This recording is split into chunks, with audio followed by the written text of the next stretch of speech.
who are watching on YouTube, my name is Nate, and alongside is my good friend Omid, and welcome to the Loud Casa Talks mini episode as we review the latest Casagrandes episodes. So Omid, how you been? I'm doing good. What is up, Loud Crown and Casa crew? How are y'all doing? Hope you're having a great week. Getting ready for the Halloween festivities, getting your costumes ready, getting ready yourself for some spoopy month, baby. Spoopy month. We always call it Spoopy month, right? Have you got your costume already set up? Yeah, man. I got my Lin Loud costume. I should be good to go. There should be there should be another costume soon, but it's mostly gonna be Lin Loud. I know what you're gonna be cosplaying soon. Some person in a green jumpsuit. Oh yeah, bro. I actually already ordered an Ali jumpsuit, with a Squid Game. Mhm. But I think I'll be cosplaying it like in 2022. Yeah. Rather than bring it to Halloween. While you're on that level, I'm actually going to be cosplaying it in 2 weeks. I hope you all didn't notice, but I'm part of a press team for a convention coming up in 2 weeks called KomoriCon. And if you haven't been following our Twitter page, I have an all exclusive chance to actually interview Abby.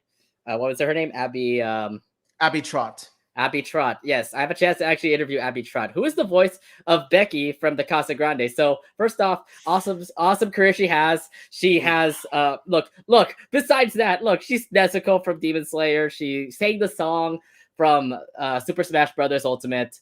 Yeah. But I literally have to actually ask her a question. So yeah, I it has to be a Becky question. I'm sorry, a lot of fans hate her just because of the whole freaking thing that we reviewed last week. Which we will not mention in the entirety of this episode review, because let me tell you, it is so awful. We're just not going to mention the name. God. I mean, I will. I mean, here's the thing. If I'm going to approach her, I cannot actually talk about the episode. I mean, there's a lot of big moments for Becky. She has small moments, but there's one episode in particular that she has a great moment, and that's probably what I'll be asking her. That's it. And then besides that, I'm only gonna have like one Casagrandes question. I'll have obviously a Demon Slayer question, obviously. What is it? Super Smash Brothers. Super Smash question. Yeah. I think one question we have to ask is who do you like to play in Super Smash Brothers Ultimate? Yeah, that's a good thing to ask. Yeah, it is. All right. Right. Without further ado, let's actually just go straight to it with our episode reviews. Now we only have 2 episodes. We're only reviewing the episodes of October 8th, so 2 brand new episodes of Casagrandes did come out. Let's start off with the first episode, Squawk in the Name of Love. So in the synopsis here it says, Sergio enlists Adelaide's help to become a gentleman in order to win Priscilla back. Now, first off again, just being their own selves until they got interrupted with Sergio crying that Priscilla dumped her. Okay, by the way, we keep on hearing Priscilla and Sergio all the time. I'm like, so what? Finally, Priscilla started to actually say, "Oh, I'm now understanding why Sergio's a piece of shit to say." Anyways, first off, how did you like the early Carlade vibes? First off, Carlade vibes, by the way, all around there. Do you feel sorry for Sergio also being dumped like that? Oh, hey, don't mind me. I was just playing the world's smallest violin. Oh my god. Such a wonderful melody. It's such a sweet melody. I should let you borrow it someday. Let me just put it aside. Anyway, now, of course, in terms of Sergio, I'm going to have to ask just one question. It's a question to you guys, to the Casa crew. Please tell me, do you honestly feel sympathy for this bird? Do you really? I'm asking legitimately. This is actually a legitimate question I'm asking. Do you feel sympathy for a bird who played a dirty trick on Bobby, who ruined Ronnie Ann and Sid's chances of getting 12 midnight tickets, who killed a chicken, and most importantly, almost broke up the Sidani friendship in the worst way possible? If there is anyone on this planet Earth who feels any tiny shred of, oh, poor Sergio, oh, I want to give him a hug, please let me know right now in the comments. Thank you. I would love to know. Anyway, you get my point.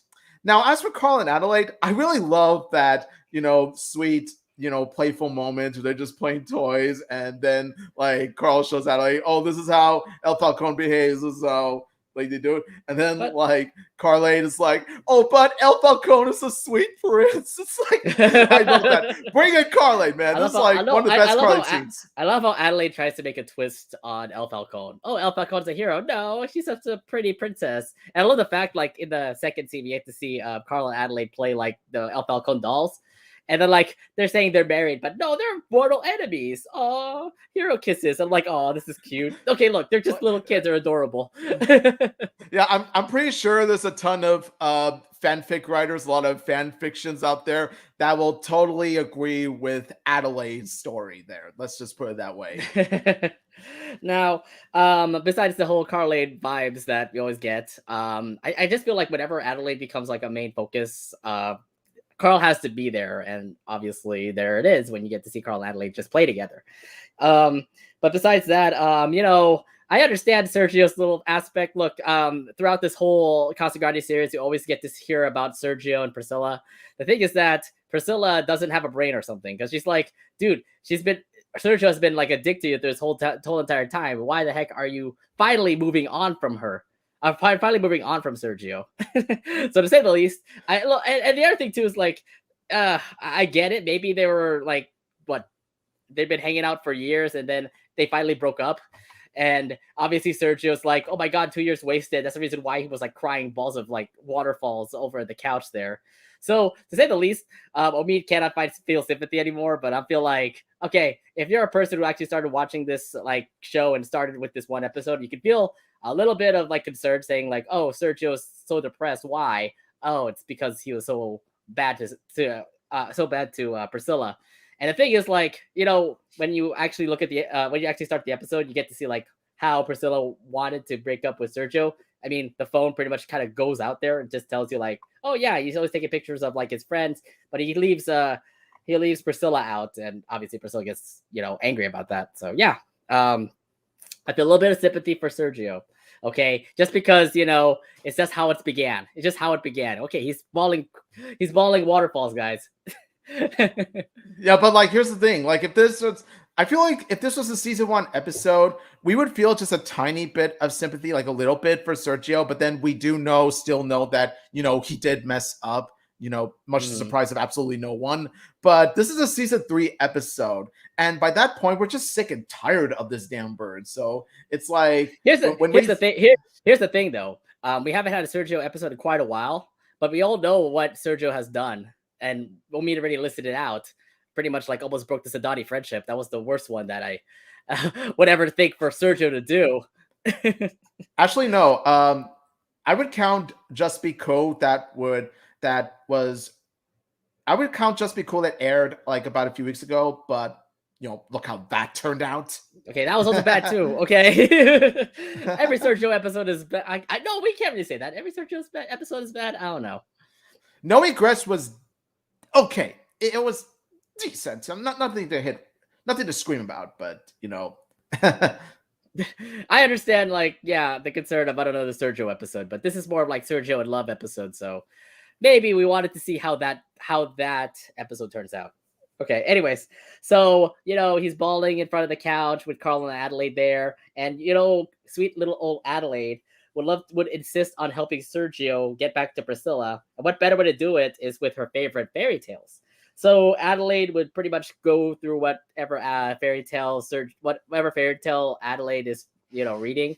So Sergio is pretty much like playing music to Priscilla, which is pretty much rap music. Sergio was giving Priscilla, was giving a picnic to, Sergio was giving a picnic to Priscilla, but it turned out to be really bad food. He also gave flowers. It was more like Sergio giving Priscilla trash, which he calls it the finest dumpster. Like, apparently he eats, from the dumpster. We're just like, it's kind of makes sense in a way. I don't know how birds eat. Trash. I don't know how birds eat. I thought birds eat like, bird seeds and other things, but not like trash. Then again, it's trash eating trash. It's sort of a cycle. Mm-hmm. So first off, the other thing too is like all of the tactics that Adelaide was going to give to Sergio all failed. So how do you like Sergio trying to win Priscilla's heart back with the help of Adelaide? Now, of course, on Adelaide's side of things, like I really adored Adelaide in this episode. This honestly, makes me, cement like this really is one of Adelaide's best episodes because this really shows how she is willing to help all animals and creatures, no matter how annoying, pesky, disruptive, rude, or foul they can be. Honestly, ever since I saw the synopsis of it, I thought to myself, okay, Adelaide is totes going to carry the episode. And wouldn't you know it, she actually did. Also, since technically the breakup is all Sergio's fault, much to the surprise of absolutely no one, he is willing to help her win her heart back. And I'll give him that much. He really does care for Priscilla. He just has a wrong way of showing it. And by wrong way, I mean absolutely Sergio way of doing it. The execution of each plan, they fall flat on their face because, well, you guessed it, he Sergio's it up. Oh, and also, you leave the Piranha Plant alone, okay? Piranha Plant deserves better than this, okay? Hey, he went to Smash. He said Smash, okay? Exactly, man. I love the fact that they put the appearance of that too. I'm like, oh yeah, Flower became a Piranha Plant. I'm like, oh my god. Well, the other thing too is like, yeah, I understand the quote Sergio, like he's gonna Sergio it up, and I'm like, yeah, okay, that's actually a trending thing now. We should probably say that all the time. Like, you're gonna Sergio it up because throughout all this like mayhem that Adelaide is trying to help with Sergio, trying to get Priscilla's heart back, it's the fact that Sergio just continues to ruin it. Like, oh, just like Adelaide saying, oh, give her good music. Oh, and Sergio just gives rap music, and obviously Priscilla hates that. Give her good food. Oh, trash. Oh, I'm pretty sure Priscilla hates that too. And because the flower. It's all things he liked. It's all things he liked. Yeah, it's all things he liked. He doesn't even comprehend. He doesn't comprehend how, some birds like things different than others. It's, oh my God. But that tells you that he's like one-minded. Like he's only focused on himself, not on Priscilla. And you get to see that too earlier in the episode too. Like, yeah, he's just taking photos of himself, not with Priscilla.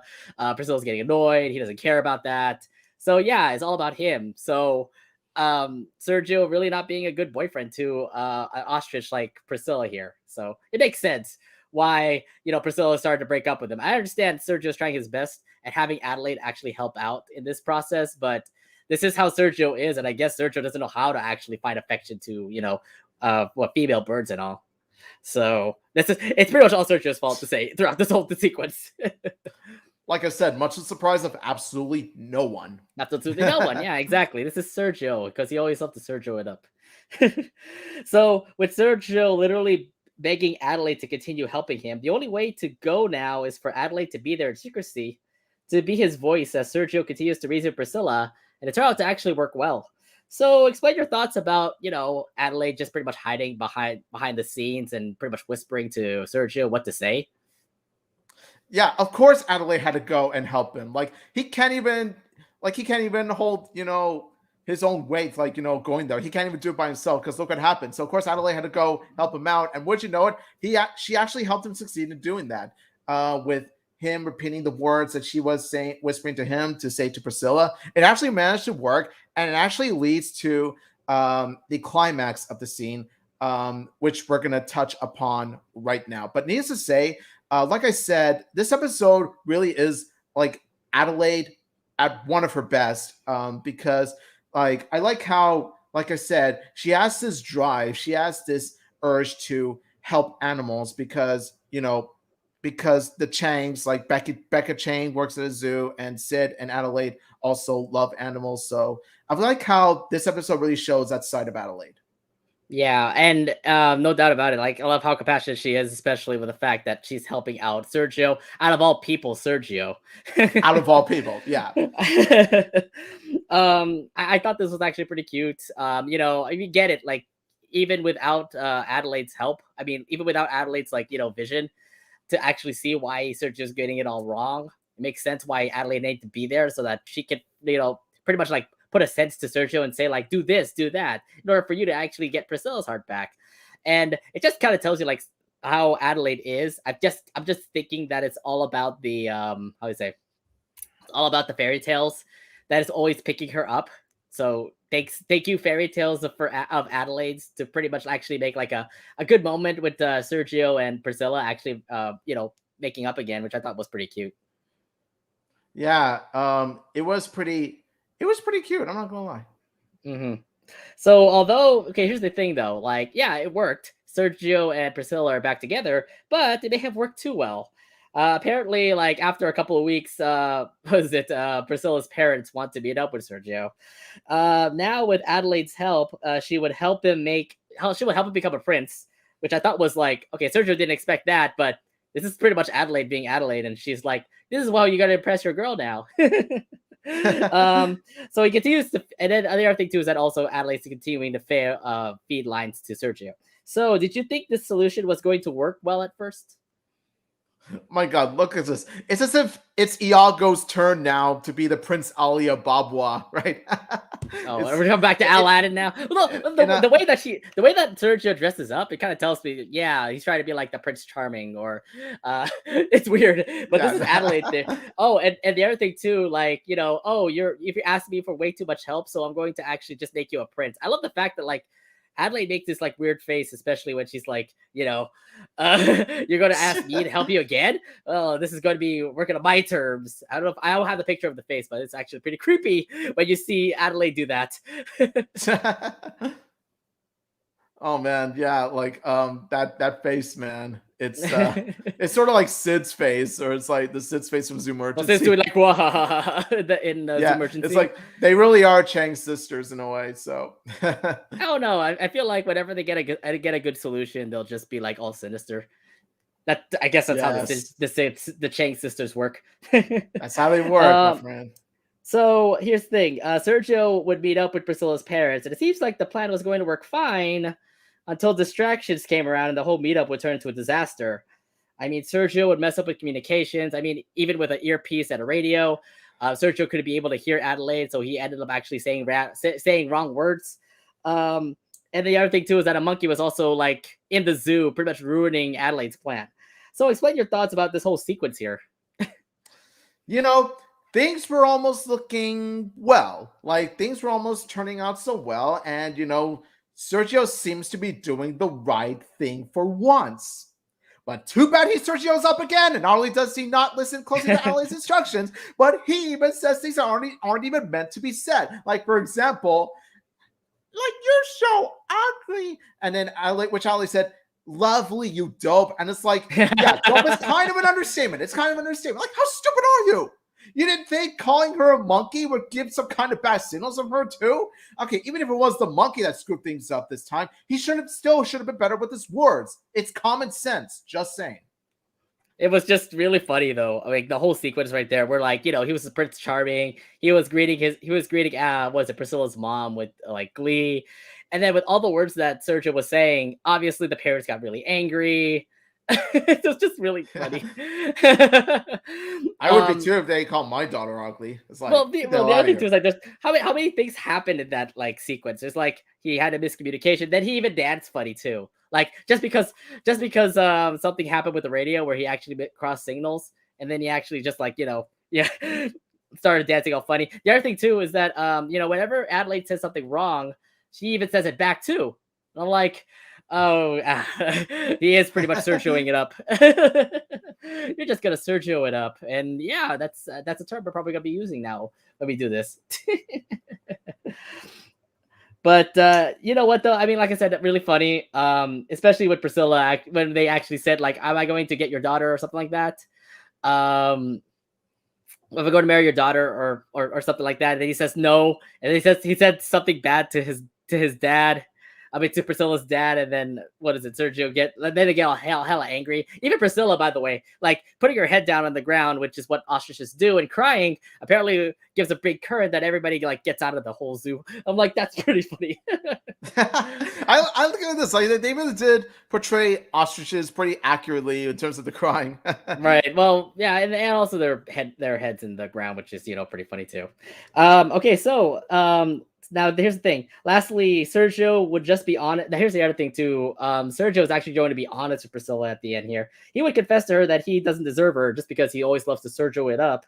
Yet she would still forgive Sergio and still become a couple together. How'd you like this ending they had here? Of course, this would happen. Of course, since it's a Casagrandes episode, Sergio confesses his love to her, and she forgives him. They live happily ever after. Hooray! Not a surprise for you, huh? Yeah, honestly, it's not that surprising. I'd have to say.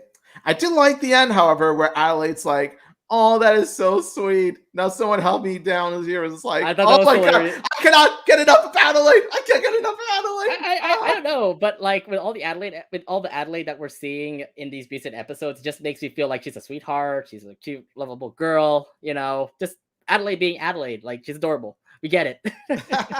Yes, and honestly, I'm really glad that the synopsis mentions that Adelaide is going to be like sharing the spot with the Sergio, because let me tell you, if not for Adelaide, like if it never mentioned that like it also featured Adelaide, let me tell you, this episode would have been a hard pass for me. It would have been a hard pass. I would not have seen it. What if it was like somebody else? What if it was somebody else, like Carl or Ronnie Ann or Bobby, to actually help out instead of Adelaide or Sid? Carl and Ronnie Ann, okay. Bobby, sure. Sid, hell yes. Okay, I get it. You love the Changs. I get it. The Chang obsessor here. Anyways, my thing on this is like, yeah, this was no surprise. This is pretty much like gonna be the ending. And so now we're gonna see more of Sergio and Adelaide. Oh, sorry, Sergio and Priscilla, pretty much, like being a couple, or are they gonna be fighting again? Am I just gonna see the same old fighting that Sergio and Priscilla are having? Either way, I mean, Sergio did his best to actually like try to move away from Priscilla with dating other birds, but I understand that Sergio still had some love with Priscilla. Maybe they've been dating for years, and now they're gonna be dating more as season 3 progresses. So, yeah, I can't wait to see how this goes. I'm pretty sure we're not gonna see much of Priscilla anymore. I know Sergio episodes are just gonna be mostly about Sergio, so we'll see how it goes. But I thought this was gonna be more of like let Sergio move on to another bird. And I understand that this is more like, Adelaide playing matchmaker back to Priscilla. And, it all worked out nonetheless. So, yeah. Yeah, honestly, I want to touch upon this. Like, if there's one small piece of credit I have to give Sergio also, you remember that scene where he's dating the owl and then he's like, "You don't listen. This is Ronnie Ann." And the owl's like, "Who?" And it's like, but that's what they do. But that's what they do. They all say who. That's what I mean. Like I laughed so hard at that joke. That joke was pretty funny. Like it's Sergio pretty much dating what is supposed to be like the female equivalent of Hootie. Okay, yeah, that's true. Yeah. Except that bird, I think it's a little bit smarter than Hootie. Hootie hoot hoot. All right. Anything else you want to bring up in this episode? Yes, I just have to say this. Now, in terms of Sergio episodes, this is far more tolerable than Just Be Cool. Like, Just Be Cool, it was one huge flaming pile of bird poop. I hate it. It's one of the worst Casagrandes episodes ever. But this episode, on the other hand, this was actually a vast improvement. But of course, since this is Sergio being Sergio, of course, it's not really saying a whole lot. Like, I think this episode overall is okay. It's just okay. The things that really did work. Like, there were some jokes that landed. Of course, Adelaide with Carl playing the toys, like all that stuff. It's just golden. But then you got Sergio screwing things up the way he always does, and you got that like cliche obvious ending also. So when you combine it all together, for me, this is honestly going to be a 6.5 out of 10. Okay. This is definitely Adelaide at one of her best, like I said. And in terms of Sergio episodes, I will say it's slightly better than No Egrets and far better than Just Be Cool. So yeah, take it for what it's worth. This is a passable Sergio episode, just like No Egrets. my thing about this episode is that I actually did like this twist of fate for Sergio. We always get to see Sergio with like Sancho or Sergio with Bobby. But this time we actually get to know a little bit more about Sergio and Priscilla, and we've heard about that before. We've heard about it in How to Train Your Carl. We've seen Sergio mention it a lot, and I love the fact that now we actually get to see an episode of those two together. And now I understand like how this relationship is, and I understand how Sergio's still being like Sergio being Sergio, and he always loved to Sergio it up and start to ruining a lot of dates. So hopefully, as Sergio learned from what has happened in this episode, maybe they might be a little bit more lovey-dovey together. Might be wrong, but we'll see. For my rating, I would give this a 7 out of 10. I actually thought this was pretty enjoyable. It was pretty funny. The cute, small little Carl Adelaide moments were pretty cute. And this is also Carl being Carl. Also, like, no, it's not this dude like this. It's not like that. While Adelaide tries to make everything cute. I thought that was adorable. At least that was some like highlight of the episode compared to like what was going on. And the other thing too is that Adelaide is also a really cool matchmaker. I hope she actually does more of this in season 3 progresses. Maybe she might actually help out Ronnie Ann's situation. Matchmaker Adelaide. We want more Matchmaker Adelaide. Let's go. Matchmaker Adelaide. Watch it be another fairy tale. I want to see like Ronnie Ann and Lincoln actually have like a fairy tale ending. Oh no. I kind of want to see Adelaide trying to make Laird into a prince for Nikki. Oh, you really want those ships? You really like that ship, don't you? What are the odds of that happening? 5% chance. I'm not seeing a relationship between those two. No, the best part, the best thing, like make Ronnie Ann into a princess and for her Prince Lincoln. That's what I'm saying. Let's do something like that. Yeah, that's why Ronnie Ann would go all the way to Royal Woods just to meet his prince. Matchmaker Adelaide for Ronikin. Matchmaker Adelaide. Let's go. That'll be a perfect episode. Let's go. That'd be great. Like Adelaide actually having advice from Ronnie Ann getting advice from Adelaide. All right. So let's head over to the second episode that also aired on October 8th. It's called A Date with Destiny. I think this is the episode I think everybody is most excited for. And I'll give you the synopsis here, everybody.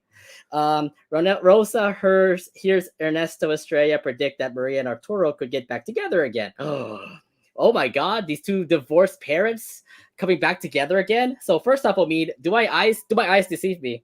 Are we finally getting that Maria Arturo episode? So what were your first thoughts when you heard about this? First off, your eyes may deceive you or they may not. Second off, okay, now we're getting into a damn great episode. While the one we discussed minutes earlier was mixed, it was meh, so. This one manages to be such a strong episode and already one of the best Casagrandes episodes, like top 10 for me, top 10. When I first heard about Maria and Arturo, I was pumped as Rosa gets whenever she watches Ernesto. And that's because it raises the possibility of our biggest, and I mean largest question, our biggest riddle, our biggest wonder of why did Maria and Arturo get divorced in the first place? And we were wanting to get the backstory. We really were, but, well, let's get to the episode, shall we? Now, let's get to the episode. But the thing is that when I first heard about the synopsis, and I'm like, did they finally listen to us? Did they finally listen to us and say, like, we need an Arturo and Maria episode just because we want to see, like, why they were divorced and stuff like that? So when I first heard about it, I'm like, oh my God, finally something with related to these two. I'm like, thank God. But as we watched through the episode, though, it's still, like I said, we will talk about this. I had so much hope for this, but I was a little bit disappointed. But like I said, we'll continue. We'll work on with this. We'll move on with the episode and talk about it. So let's actually. Okay, so here's sorry, I'm getting out of track because of our script here. So first off, I mean, after you heard about the synopsis, were you having horoscope, relativity here? Because you have what? Ernesto Estrella working with love. Kind of feels like horoscope again, huh? Yes, Yes, this really does feel like Horoscope 2. Not just because there's Ernesto in it, because, well, let's be honest, it would have been called Horoscope 3 if that was the case. But rather, it is love themed. It focuses on destiny. It focuses on horoscope. Well, or I meant literal horoscope. It captures the heart and it captures the spirit as that episode did. I think it most definitely did too. When I just heard about it, I'm like, okay, so pretty much Ernesto Estrella is just pretty much dealing with all the love things that are happening in the Casagrandes. So why not actually have Arturo and Maria actually, have a date together and everything? Oh, that was like excitement already. Just kind of tells you what's gonna happen. Yeah, this is a will they, won't they done right. This is a will they, won't they done right. I know, and I thought this was like great. Anyways, let's move on to the episode now because Ernesto would make such a bold prediction that people of the water sign, aka Maria, would find happiness if they get back with their ex by tonight. Meaning Maria and Arturo could possibly get back together. So with all of his predictions coming true, it might possibly happen considering all of his predictions did come true for all the Casagrandes. I mean, what was it? Carlos got money. Carl ended up actually like winding up with bird poop, which Ernesto Estrella predicted. So were you thinking that it could possibly happen? Well, here's the thing. Because of horoscope and because of curse, like you got to keep this in mind. Ernesto's predictions aren't always so literate. They're not always, the way that you expect. And that's what we love about Ernesto. Like it's Ernesto's predictions technically do come true, but in one way or another. The thing is, though, this is nothing more than Ernesto being the TV astrologer and making a prediction. And let's just say that, like I said before, predictions aren't always the end goal of what you really expect. Like technically what he says is true, but then there's like this sort of different thing that happens that still stays true to said prediction. And especially when Carlos and Carl mentioned that their predictions came true. And, after we heard those come true, we were like, could it be possible that, that exact prediction could be possible for Maria as well, Maria and Arturo? Like I said, as we go through, like you're gonna find out the answer. Let me tell you this. Before you actually started watching the episode, were you thinking that they're gonna be together? Honestly, it was 50-50 for me. I would say it's a 50-50 chance that they would. Probably not, because I feel that the Casagrandes might, deliver some sort of message about, family even through divorce. And, like I said, we're going to touch on that later, but spoiler alert, they actually nailed the message really well. Yeah. When I first heard about Maria actually going back with Arturo, if it was going to be like that, I'll be wondering, like, you have to actually bring up the divorce story if you're actually going to put them together. So, throughout this episode, I was like anticipating for it. Where are we going to hear that? When are we going to hear that? And yeah, I like throughout the episode, I was like, where is it? Where is it? Because if we're going to actually have Arturo and Maria together, there got to be some sort of talk about like why did they divorce and everything. But we're going to continue on with the episode because we're not going to spoil it for everybody right now. Anyways, so what I think the best part about this is that it makes Ronnie Ann and Bobby pretty much do whatever it takes to make it happen. So first off, do you agree with me, Obi? This is a Ronnie Ann and Bobby episode, technically. Yes, it is. Oh my god! Like the more Bobby and Ronnie Ann episodes, the better. Like we've hit a landmark with Guild Trip. Now we got Date with Destiny. I'm just like, we need more Bobby and Ronnie Ann. Okay, Ronnie Ann can take a break from her friends, and she could just go and hang out with her brother. Oh, and also one of the comics of my there's also this one Casagrande comic in which Ronnie Ann spends time with Bobby. It's just really sweet and wholesome. Anyway, now as for my thoughts on this Bobby and Ronnie Ann episode, like I said, it's very well executed. You can tell that Ronnie Ann and Bobby are like, they're a really genuine sibling duo, especially when they do plan to get their parents together. Like it's sort of a Parent Trap sort of story. It's sort of like a Parent Trap sort of plot but with the twist. And I gotta say that we've seen Ronnie Ann actually be cool and accept that their parents aren't getting back together, which I admit is very mature of her. However, when Bobby fantasizes about the idea, like, wouldn't you know it, Ronnie Ann gets in on the idea too, and it's perfectly understandable. It's their parents after all. I do like how this shows how kids really, in general, really want parents to get back together after divorce because, well, let's face it, divorce is tough, not just in the ex-wife and husband themselves, but also their children. Believe me, it's really tough on them. I understand that Bobby and Ronnie Ann really do want to get their parents together. I know that Ronnie Ann has accepted that. I mean, throughout the Casagrandes, she's not like really pulling in the fact that Arturo and Maria were divorced. I mean, the fact that Ronnie Ann wanted to hang out with Arturo in Operation Dad. I mean, that kind of tells you like she loves her dad a whole lot. She loves her mom a whole lot more too. But I didn't see any little significance of them actually of Ronnie Ann saying like, hey, we need to be together or something like that. It's more like in Operation Dad, for example, Ronnie Ann just wanted Arturo to be back home, while what's I gonna say? While Ronnie Ann just loves to be with Maria just because it's her mom and everything. I never expected to see Ronnie Ann actually blend along and say like, hey, let's get them back together until Bobby, out of all people. We never heard Bobby's opinion, by the way, of like how he thought about the whole divorce. But it feels like Bobby really wants to actually have them back together because you can see the whole fantasy that he had, remember?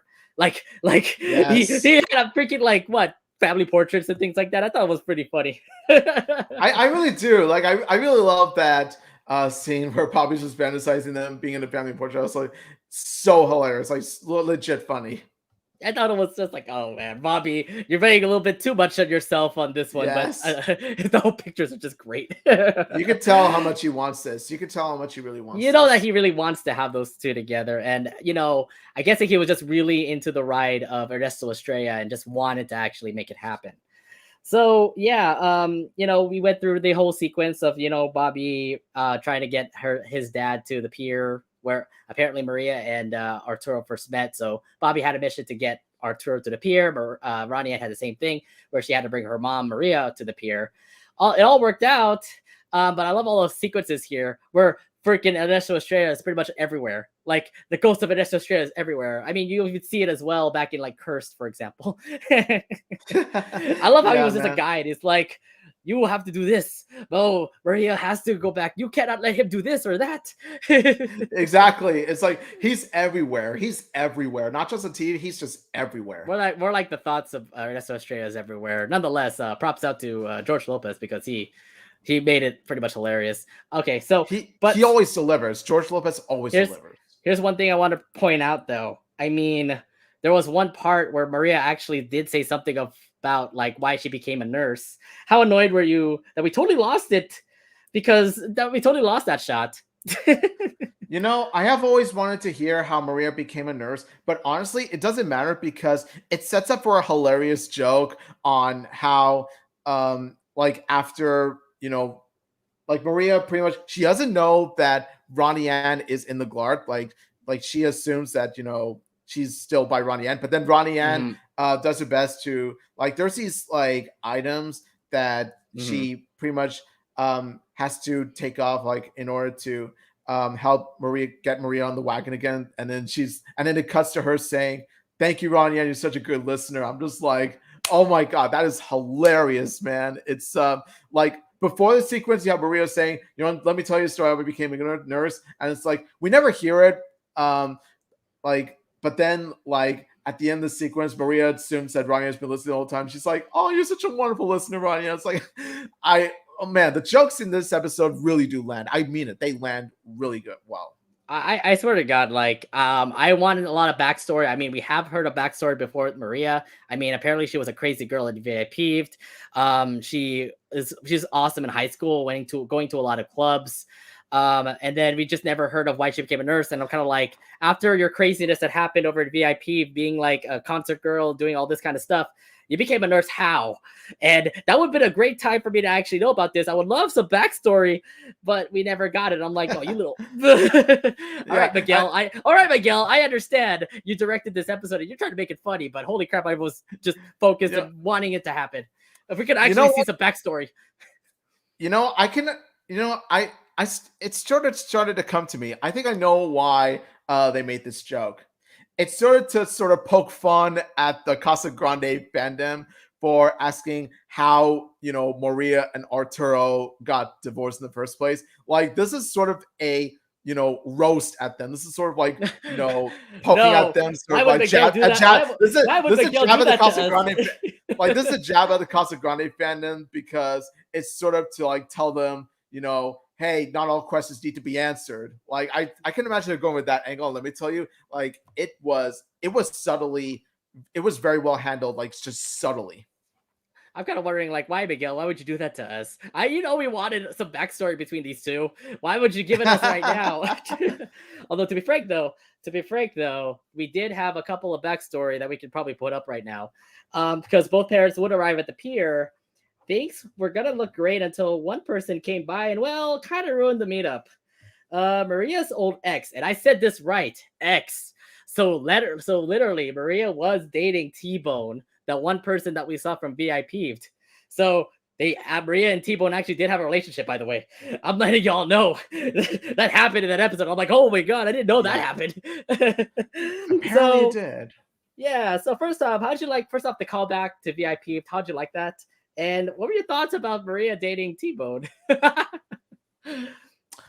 Okay, first off, I'm okay with this. It is a nice callback to VIP. Okay, I'll give him that. Second off, what the flip is this guy? Seriously, man. He ain't all that, man. He's just a T-bonehead, man. She could do so much better, man. Dude, I am so focused now about what happened. I'm like, what made Maria break up with T-Bone? Apparently it happened at VIP where they all hanged out, and then in this episode we revealed that it was Maria was having a relationship with T-Bone. So it kind of tells me, like, they dated too. When did this happen? Yeah. Now I think the episode does give a clear hint as to why she broke up with him in the first place, but we're gonna touch upon this scene like right now. I don't know if that's a breakup scene, but it's more like something that they try to get themselves back together. I'm talking about the reason why. I think it could right. be related to a particular element as to why they broke up years ago. So here's the which thing. comes back right now. Here's the thing. After watching that part there, now I'm really focused on, like, where's Maria's backstory? What made her date T-Bone? What was her wild past like? What made her break up with Arturo, etc., etc. There's a lot of things to say. See, this just digs deeper into the mystery of who Maria is, and by the way, that's a lot of Casa Talks episode that we'll be planning in November, by the way. So just a heads up. A heads up. And it turns out that it turns out the divorce backstory isn't the only mystery that we're wondering about, but it's also the nurse mystery, and it's also the T-Bone mystery. Like, Maria's full of mysteries. There's so many. They need more focus on Maria. Mysterious Maria. I like to call her Mysterious Maria. Mm. She's such a wonder that makes us think, like, what is going on with her. Anyways, let's move on here, because they would go out on a date. I thought it was going to be an Arturo and Maria date, but it turned out to be a T-Bone Maria date. Ooh. So it seems that the date actually was going well, but Ronnie Ann and Bobby has other plans to ruin their date by giving garlic to T-Bone and giving him a pineapple pizza, which apparently T-Bone has a huge fear for. Explain your thoughts about what happened, at the date with Maria and T-Bone.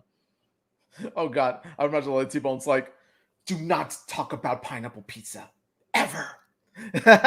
Hey, I'm with him. Hey, I'm with him too. Pineapples don't belong on pizza. Pineapples don't belong on pizza. Okay, guys, that's my opinion. I'm doing an amphibia joke, but anyway, back to this. That's what me and Ann would be like. I'll be like, don't put pineapples on pizza. I just have to say this. Really, T-Bonehead. Really? You just straight up abandoned your date, and not just your date, but you abandoned a very, very beautiful woman just because you have a fear of pineapples for whatever reason. First off, how dare you, okay? How dare you? Maria deserves better, okay? Second off, I totally agree with what you just said. She deserves a nice, normal guy. And let me tell you, I agree 100%. She deserves a man in her life. And let me tell you, I'll tell you this, if I was on a date, I would not abandon a girl because of pineapples, okay? Let me just put it that way, okay? Well, the thing is that he was scared for pineapples. He did point it out before the pineapple pizza came out. That's the reason why Ronnie Ann and Bobby gave out that pineapple pizza. So you can blame Ronnie Ann and Bobby for that, but it did lead up to pretty much Arturo and Maria meeting up in that pizza Really? place. A fear of pineapples? What a wimp, seriously.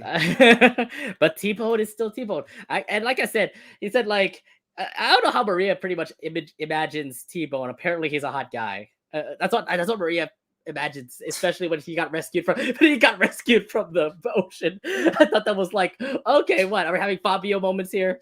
Come on. T-Bone ain't all that.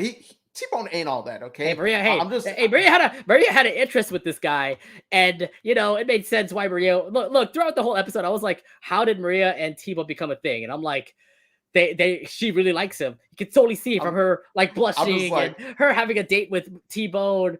Now it just tells me how. Like, you gotta give me some explanation now. Maybe he's gonna dig deeper when we go to season 3. As we further go into season 3.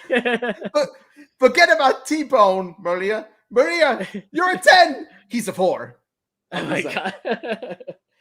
But yeah, I thought that was like really wimpy. I'm in the same boat with Omid. I thought it was really wimpy. But to be honest, I really do hope T-Bone comes back. So I want to actually hear why T-Bone and Maria actually were a thing.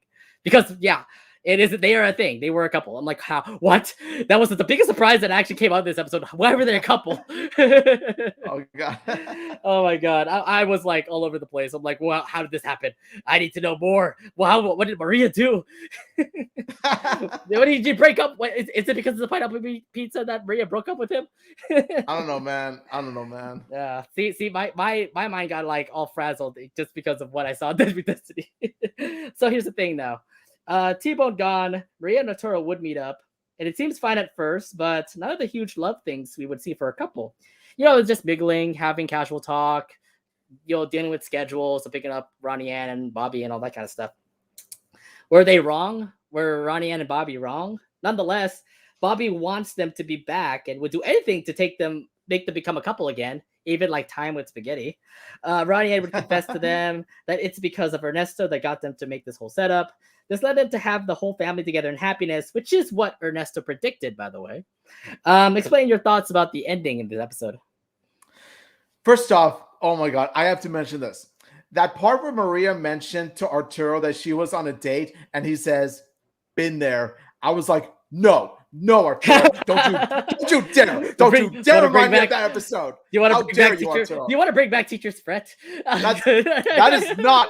See, that is not how you do continuity, Casagrandes. That's not how you do continuity. But it flashes back to the previous episodes. That is continuity. It works. Yeah, but out of all the episodes to flash back to just why this particular episode? Okay, granted, it's normal. That episode's no longer the worst Casagrande episode. Okay, hence the episode last week. But even still, it's Teacher's Fret. Teacher's Fret sucks. Here's the interruption. Here, I'll interrupt you here. The way that Arturo broke up with Miss Galliano, I think is also like the same reason why Maria broke up with with T-Bone in that date.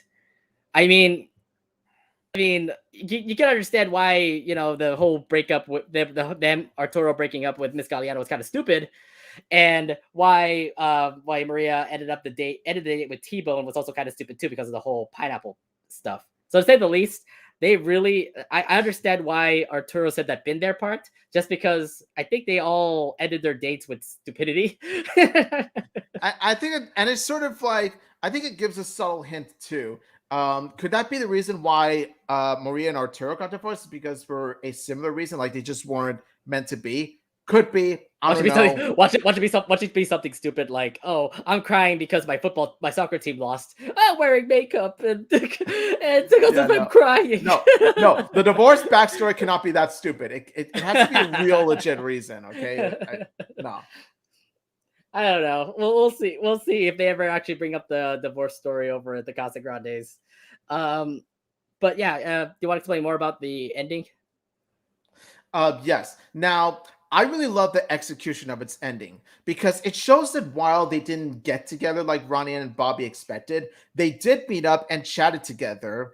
And the episode presents itself with a mature and important lesson that just because your parents are divorced doesn't mean you guys can't be family. And, I really like that message because I feel that it's something that kids themselves can learn, especially those with divorced parents themselves. Like they can relate to them in a sense. So I like that this message shows that a family is still a family, divorced or not. Hell, this isn't even the only show that deals with divorced parents. Look at Big City Greens, or look at how Infinity Train dealt with Tulip having to go through their parents planning to get a divorce, but then she comes to learn to accept it at the end. Yeah. So I mean, I did love the whole entire ending, especially the fact that I was. Here's the thing, though. When I saw them actually just mingling together, that's already a good relationship there. There's no fights. There's no like, why are you here? Why the heck are you here? That kind of thing. Some divorced couples are kind of like that. I think the bias here is that you don't want to like some wives and husbands don't want to see each other because they got divorced. This time around, it's more of like a mutual agreement. Like they're just friends. They're just good buddies that ended up having 2 kids. So what they got to do, they got to deal with pretty much how their kids are. I mean, how their kids are dealing with right now. They want to make sure that their kids are being successful. They don't want to be like a burden to them. Apparently, for Bobby, it is a burden to them. He really wants them to get them together. Yeah, good old Bobby and his family portrait fantasies. Yeah, but the thing is, though, either way, at the end, they all were made up. They all were there together.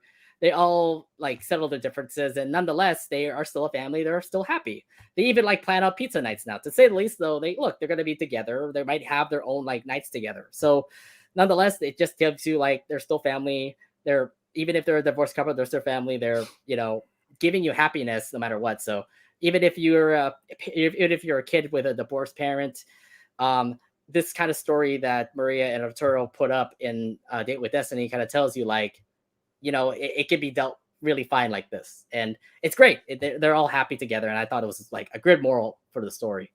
So we're all thinking that there's going to be possible together for Maria and Arturo, but well, seems that we still don't have that backstory, and it's still the same old. But I would imagine the family being a little bit more happier this time. Yeah, honestly, now while there is a lack of divorce backstory, honestly, I think that's okay because the episode more than makes up for it with its very well writing, with Ernesto delivering as well, of course, with its hilarious jokes and just the genuine family chemistry of Bobby, Ronnie, and Arturo Maria all around, and also its parent trap sort of like plot. It all meshed together very well to make such a memorable episode and a great follow-up to Horoscope.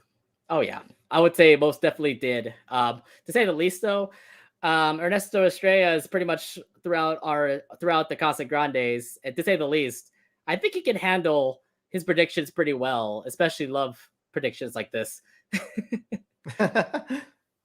So what's next? So when are we gonna see Ernesto Estrella again? Oh, I want to see Horoscope 3, but have that be centered around Carl and Adelaide. Like Ernesto, making predictions for Carl and Adelaide. Yes, do it. Let's go. Horoscope 3, Carlade.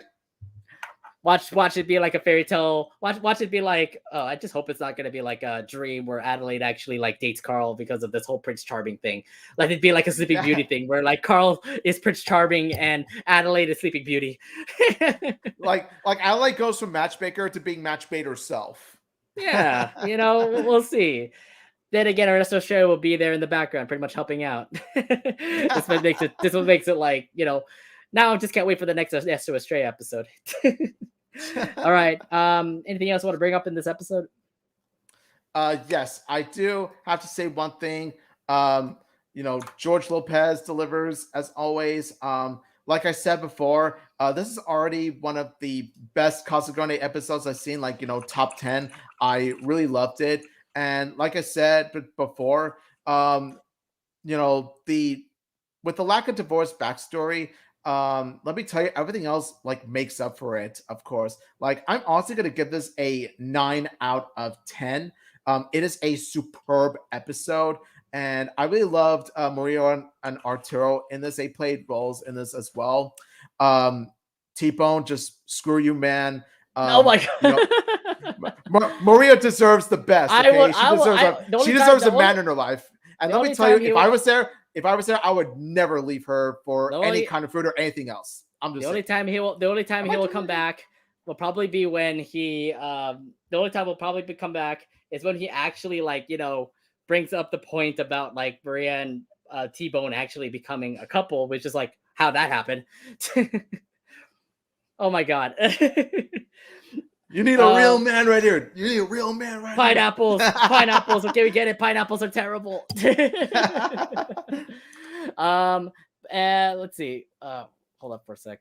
I was wondering why this was not popping up here. Anyways, for my review here, I would say this was actually really nice. The ending was absolutely adorable. I love the whole setup of pretty much like Bobby and Ronnie Ann working together, by the way, to actually get their parents together if possible. A new side of Bobby where I never expected to actually hear about the divorce, and apparently he really wants them together. It was just I was thinking he really wanted it because of what was it, Ernesto Estrella pretty much predicting it. So he's like, I want to make sure Ernesto actually says this correctly, and I can be able to, you know, I'll be able to actually get his prediction right. A good, like I said, good episode overall. If I was gonna rate this episode, I would give it a 9 out of 10 as well. I loved it throughout the episode. You know, it's a little bit mix of flaws there.